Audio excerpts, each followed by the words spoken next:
আপনি কি ভেবেছেন আপনার নামাজ দিয়ে আপনি জান্নাতে যাবেন? আপনি তাহাজ্জুদ গুজার, সেজদা দিতে দিতে কপালে দাগ ফেলেছেন, এটা আপনারা জান্নাতে নেবে না? আপনি এলাকার সবচেয়ে বড় হাতেম তাই দানশীল, এই দানের ভরসায় বসে আছেন কুশ্চিন কালো ভাব।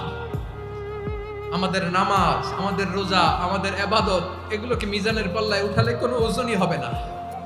তবে আমাদের একটা কৌশল জানা আছে, আমরা আল্লাহর রহমতের ভিখারি। আমরা সেদিন আগেই গুনার স্বীকৃতি দিয়ে দেব। আমরা বলবো, আল্লাহ তুমি প্রশ্ন করার আগে তোমার একটা কথা বলি, আমারে কিছু জিজ্ঞেস করো না, আমি সব করেছি। এমন কোন পাপ নাই যে পাপ আমারে দিয়ে হয় নাই। তোমার রহমত দিয়ে তুমি জান্নাতে পাঠাবা, তোমার দয়ায় জান্নাতে যেতে চাই, আমল দিয়ে না। পারবেন বলতে? কিয়ামতের দিন আমরা বলবো, আল্লাহ আমার আমল দিয়ে জান্নাত চাই না, আমি তোমার দয়া দিয়ে জান্নাত চাই। তোমার দয়া ছাড়া আমার কোনো উপায় নাই।